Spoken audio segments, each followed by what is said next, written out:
നമ്മൾ കഴിഞ്ഞ പരിപാടിയിൽ 22 ഹദീസുകൾ ഹിശാം ഇബ്നു ഉർവ റളിയല്ലാഹു അൻഹുയിലൂടെ വന്ന 22ഓളം ഹദീസുകൾ ഇവിടെ കാണിച്ചിരുന്നു. അതെന്തിനാ കാണിച്ചത്? ഹിശാം ഇബ്നു ഉർവ കദ്ദാബാണ്. ഒരു റാവി കദ്ദാബാന്ന് പറഞ്ഞാൽ പിന്നെ ആ റാവിന്റെ വഴിക്ക് വന്ന ഒറ്റ ഹദീസ് എടുക്കാൻ പറ്റൂല. മനസ്സിലാവുണ്ടോ? അപ്പൊ അത് വെച്ച് നമ്മൾ ചോദിച്ചു, ഈ 22 ഹദീസുകളെ നിങ്ങൾ തള്ളോ എടുക്കോ എന്താ? അപ്പൊ അതിൽപ്പെട്ട ആള് പറഞ്ഞ മറുപടി കേട്ടോളി. ഇവിടെ 22 വായിച്ചില്ലേ? ആ 22 പോലും ഞങ്ങൾ എവിടെയാണ് നിഷേധിച്ചത്? പറയണം. നിങ്ങൾ ഒന്നാമത് പറഞ്ഞത് വഹയുമായി ബന്ധപ്പെട്ടിരിക്കുന്ന ഹദീസ് നിഷേധിച്ചു. എവിടെ നിഷേധിച്ചു? ഏതെങ്കിലും ഗ്രന്ഥത്തിലാണോ, പ്രസിദ്ധീകരണത്തിലാണോ, അതല്ല പ്രഭാഷണത്തിലാണോ? ആരാണ്, എവിടെയാണ്, എപ്പോഴാണ്? അങ്ങനെ നിങ്ങളിവിടെ വായിച്ചു കൽപ്പിച്ചിരിക്കുന്ന ആ ഹദീസുകളുടെ കാര്യത്തിൽ തന്നെ അതൊക്കെ എവിടെയാണ്, എപ്പോഴാണ്, ആരാണ്, എങ്ങനെയാണ് നിഷേധിച്ചത് എന്ന് പറയാതെ ഇത് നിഷേധിച്ചിരിക്കുന്നു എന്ന് പറഞ്ഞുകൊണ്ട് ഗീബൽസിന്റെ പണിയാണത്. ഒരു നുണ 100 വട്ടം പറഞ്ഞാൽ അത് സത്യമായി ആളുകൾ വിശ്വസിക്കുമെന്ന ഗീബൽസിന്റെ ചിന്താഗതി ഉണ്ടല്ലോ, ആ ചിന്താഗതിയാണത്. അതാണ് അത്രേ ഉള്ളൂ.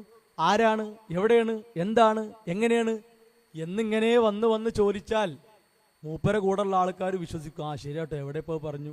ഇതൊക്കെ എത്ര കാണിച്ചു സാഹിബേ. അത് കാണിച്ചാ ഞങ്ങൾ ചോദിച്ചതേ. ഞങ്ങൾ കാടടച്ച് വെടിവെക്കല്ല. ഞങ്ങൾ ഇങ്ങളടുത്ത് വന്ന തെറ്റ് ആദ്യം കാണിക്കും. എന്താ തെറ്റ്? ആയിഷ റളിയല്ലാഹു അൻഹയിലൂടെയാണ് നബി സല്ലല്ലാഹു അലൈഹി വസല്ലമക്ക് സിഹ്ർ ബാധിച്ചു എന്നുള്ള ഹദീസ്. മനസ്സിലാവുണ്ടോ? അത് ഓർക്ക് വേണ്ട. ശരി, ആ ആയിഷ റളിയല്ലാഹു അൻഹ ഉള്ള റിപ്പോർട്ടാണ് വഹീന്റെ റിപ്പോർട്ട്. നിങ്ങളത് വേണോ വേണ്ട നിങ്ങൾ പറയും. ഇങ്ങനെയൊക്കെ നിങ്ങൾ പറഞ്ഞ നേരങ്ങൾ എന്താ പറയേണ്ടത്? ആ 22 ഞങ്ങൾ എടുക്കുന്നു എന്നെങ്കിലും പറഞ്ഞുകൂടായിരുന്നോ? ആ 22 ഞങ്ങൾ തള്ളണില്ല എന്നെങ്കിലും പറഞ്ഞുകൂടായിരുന്നോ? അതിനു പോലും ധൈര്യമുള്ളവർക്കേ. അത്രത്തോളം മനോധൈര്യം ചോർന്ന് പോയിരിക്കുന്നു. 3150 വല്ലാതെ അടിക്കുന്നുണ്ട്. അതാണ്, അത് നന്നായി ആഞ്ഞടിച്ചിട്ടുണ്ട്. എന്നിട്ടോ 22 ഹദീസ് ഇവിടെ കേൾപ്പിച്ചു. അപ്പൊ അത് എവിടെ, എങ്ങനെ? അത് നിങ്ങൾ നിഷേധിക്കുന്നു എന്ന് ഞങ്ങൾ ചോദിക്കാനുള്ള കാരണം എന്താ അറിയോ? ഹിശാം ഇബ്നു ഉർവ എന്ന പ്രസിദ്ധനായ താബിയെ പറ്റി കദ്ദാബ് ഞങ്ങൾ പറഞ്ഞത്. കദ്ദാബ്, പെരുന്നുണയൻ, നഊദു ബില്ലാഹ്. അങ്ങനെ നിങ്ങൾ വിശ്വസിക്കുന്ന ഒരാളിലൂടെ വന്നതാണ് 22 ഹദീസുകളും. എന്താ നിങ്ങൾക്ക് ഒരു മടി? എന്താ ഒരു പേടി? നിങ്ങൾക്ക് എന്താ പേടി? പ്രമാണ നിഷേധം, ഹദീസ് നിഷേധം നിങ്ങളെ വിഴുങ്ങിയിട്ടുണ്ട്. അതാണ് പേടി. തല പൊക്കാൻ കുറച്ച് അടങ്ങേറുണ്ട്. ശരി, ആ 22 ബാക്കിയുണ്ട്, ഒന്നും നിങ്ങൾ പറഞ്ഞിട്ടില്ല. ഇനിയിപ്പോൾ എന്താ അറിയോ? 22 എന്ന് വെച്ചിട്ട് കാര്യമല്ല.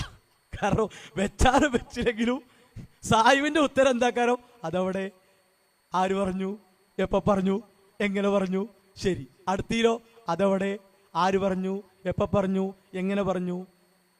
ഇതേ അവസ്ഥയിൽ ഒരു ചോദ്യം എടത്തനാട്ട ജാബിർ റഹ്മാൻ ചോദിച്ചു.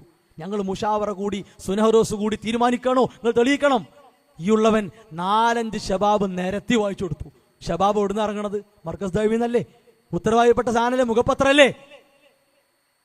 അള്ളാന്റെ തൗഫീഖ് കൊണ്ട് ആ കുട്ടി ഒരു അക്ഷരം ഉണ്ടിനെ പറ്റി. ഇനി എന്താ വേണ്ടു? ശരി, ഇനി 22 ഇല്ല. അതാ ഷബാബ് തന്നെയാണ് ഇത്. ഇവിടെ ഗണന നടക്കുമ്പോൾ വിവാദമായ ഷബാബ. മനസ്സിലായില്ലേ?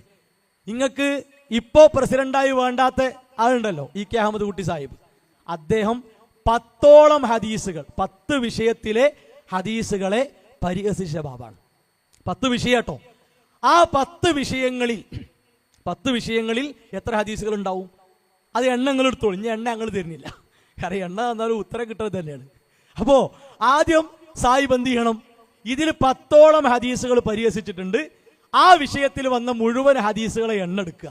ഒരു പണി ഉണ്ടായിക്കോട്ടെ. ഇവിടെ വന്നു കണ്ട് എവിടെയാണ്, എങ്ങനെയാണ്, അത് പണി പോരല്ലോ, മറുപടിക്കല്ലേ വരുന്നത്. അപ്പൊ നിങ്ങൾക്ക് ഒരു പണി തരികയാണ്. ഇതിൽ വന്ന 10 വിഷയങ്ങളിലെ മൊത്ത ഹദീസുകൾ കണ്ടെത്തും. ഒന്ന് പഠിക്കും, മെനക്കെട്ട് കിതാബൊക്കെ നോക്കി ചോദിച്ച് പഠിക്കും.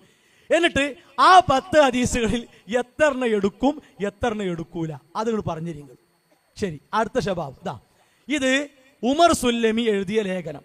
ഈ ലേഖനത്തിന്റെ 16ാമത്തെ പേജിൽ ഇതാ, ഷെയ്ത്വാനെ കുറിച്ച് പല ഹദീസുകളും വന്നിട്ടുണ്ട്. എല്ലായിടത്തും ഷെയ്ത്വാൻ എന്നാൽ ഒരേ അർത്ഥത്തിലല്ല. ബുദ്ധി ഉപയോഗിക്കുന്നതിലൂടെയാണ് അത് മനസ്സിലാക്കാൻ ഒക്കുക. നേരം വൈകുന്നേരമായാൽ കുട്ടികളെ പുറത്ത് ഇറക്കരുത്, സ്ത്രീകൾ പുറത്തിറങ്ങരുത്, ശൈത്വാൻ ഉണ്ടാകും എന്ന് ചില ഹദീസുകളിൽ കാണാം. ഈ ശൈത്വാൻ ജിന്ന് വിഭാഗത്തിൽപ്പെട്ട ഭൂതമുണ്ടാകും എന്ന അർത്ഥത്തിലാവില്ലല്ലോ. വാതിലടച്ചാൽ ഉള്ളിൽ കയറാൻ കഴിയാത്ത ശൈത്വാൻ, ഇങ്ങനെ പറഞ്ഞിട്ട് ശൈത്വാനുമായി ബന്ധപ്പെട്ട ഹദീസുകൾ അത് വസ്വാസ് ഉണ്ടാക്കലാണ്, അലങ്കാര പ്രയോഗമാണ് എന്നൊക്കെ പറഞ്ഞ് ഉമർ സുല്ലൈം എല്ലാം നൈസാക്കി തട്ടി സൈഡാക്കുക. ശരി, ഇതിൽ പറഞ്ഞ ഈ ഒറ്റ പാരഗ്രാഫിൽ കേട്ടോ സാഹിബേ, ഈ ഒറ്റ പാരഗ്രാഫിൽ ഏതാ ഷബാബ്, 2024 ഫെബ്രുവരി 9 16 പേജ്, ആ പേജിൽ ഈ ഷൈത്വാനെ കുറിച്ച് എന്ന പാരഗ്രാഫ്, ഈ പാരഗ്രാഫിൽ ഉമർ സുല്ലമി എണ്ണി പറഞ്ഞ 4-5 വിഷയങ്ങൾ, ആ വിഷയങ്ങളിൽ വന്ന ഹദീസുകൾ ഏതെല്ലാം ഗ്രന്ഥങ്ങളിലുണ്ട് എന്ന് കണ്ടെത്തുക. എന്നിട്ട് അതിൽ ഇതെടുക്കുന്നു, ഇതെടുക്കൂല, അങ്ങനെ ഞങ്ങൾ പറയുന്നു ഈ വിഷയത്തിൽ വന്ന മൊത്തം ഹദീസുകളെയും ഇതോടെ തീരുമാനാക്കി. ഇനി അല്ല എങ്കിൽ അത് നിങ്ങളാണ് ഇവിടെ തെളിയിക്കേണ്ടത്. ശരി, അടുത്തത് ഈ അടുത്ത് സലാസുല്ലമി നിശ്ചയിച്ച വേറുണ്ട്. ഇത് 2024 ആഗസ്റ്റ് 9 വെള്ളി. ഇതിന്റെ തൊട്ട് ഒരു വർഷം, കുറച്ച് വർഷങ്ങൾക്ക് അപ്പുറം ഷബാബിൽ ഇതേ പണി സംസം വെള്ള വിഷയത്തിൽ സലാസുല്ലമി കാട്ടിയിട്ടുണ്ട്. ഇത് കുഴിപ്പുറം സുല്ലമി കാട്ടിയതാണ്. എന്താ അറിയോ, ഇവിടെ പറയാണ്, അപ്പോൾ സംസമും മഴവെള്ളവും അള്ളാഹുവിന്റെ അനുഗ്രഹങ്ങളിൽ പെട്ടതാണ്. സംസം വെള്ളവും മഴവെള്ളമൊക്കെ അനുഗ്രഹങ്ങളിൽ പെട്ടതാണ്. അതിന്റെ ഫതിലൊക്കെ പറയണമെന്ന് പറഞ്ഞുകൊണ്ട് അതൊരു മഴവെള്ളം പോലെയാണ് എന്നാക്കി തീർക്കുക. സാഹിബ് ചെയ്യേണ്ട പണി എന്താ വെച്ചാൽ സംസം വെള്ളത്തിന്റെ ഫതില് പറഞ്ഞ ഹദീസുകൾ മൊത്തെടുക്കുക. എന്നിട്ട് അതിലേതൊക്കെയാണ് മഴവെള്ളം പോലെ, ഏതൊക്കെയാണ് സംസമിന്റെ യഥാർത്ഥ ഫതില്, അതിൽ വേർതിരിച്ചേരുക. ഞങ്ങൾ പറയുന്നു ഇത് പ്രകാരം സംസമിന്റെ ഫതിലിനെ നിങ്ങൾ കാറ്റിൽ പറത്തി തീരുമാനാക്കി. ശരി, 4ാമത്തെ പണി, ഇത് സാഹിബിനുള്ള പണിയാട്ടോ, ഇത് മൂപ്പര് സ്പെഷ്യലായി ചെയ്യേണ്ട പണിയാണ്. നമ്മളൊരു ഇമ്പോഷൻ വരെ കൊടുക്കുകയാണ്, മൂപ്പര് ശരിക്ക് ചെയ്യേണ്ട പണിയാണ്. കാരണം അത്ര ആൾ പറയാൻ പറ്റുള്ളൂ. ഓക്കെ, എന്താ പണി അറിയോ, വെളിച്ചം സോവനീർ. ഇപ്പൊ അവസാനം കഴിഞ്ഞ സമ്മേളനം വെളിച്ചം സോവനീർ.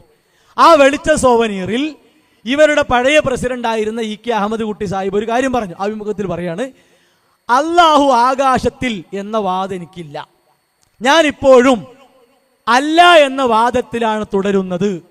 പലയിടത്തും നമ്മൾ വായിച്ചിട്ടുണ്ട്, ഇടത്തനാട്ടൊക്കെ വായിച്ചിട്ടുണ്ട്, ഇവിടെയൊക്കെ വായിച്ചിട്ടുണ്ട്. ശരി, അല്ലാഹുഫിസ്സമാ, അല്ല ഉപരിലോകത്താണ് എന്ന വിഷയത്തിൽ മുത്തവാത്തിറായിട്ടാണ് ഹദീസുകൾ, മുത്തവാത്തിറായിട്ടാണ്. ഇനി ആഹാദല്ല, ആഹാദ് വിശ്വാസകാരർക്ക് പാടില്ല എന്നാണല്ലോ, ഇത് മുത്തവാത്തിറാണ്. കണ്ണിമുറിയാത്ത പരമ്പരയിൽ എമ്പാടും വന്ന ഹദീസുകളാണ്. അപ്പൊ സാഹിബ് ചെയ്യേണ്ടത് ആ വിഷയത്തിൽ വന്ന ഹദീസുകൾ മൊത്തെടുക്കുക. എന്നിട്ട് ഈ വാദപ്രകാരം അതൊക്കെ നിങ്ങൾ എടുക്കുവോ ഇല്ലേ നിങ്ങൾ പറയണം. അതാണ് ഈ ഗണ്ണനത്തിൽ നിങ്ങൾക്കുള്ള പണി. അതാണ് 22 അവിടെ ഉണ്ട് കേട്ടോ, അത് പോയിട്ടില്ല.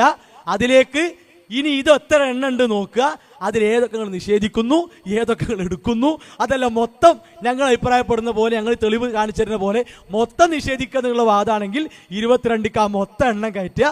അങ്ങനെ ഇൻഷാ അല്ലാഹ് നമുക്ക് താമസിയാതെ ആ 3000ക്ക് എന്ത് ചെയ്യുക, കുറച്ച് പോകുമ്പോൾ ആണ് കടക്കാം.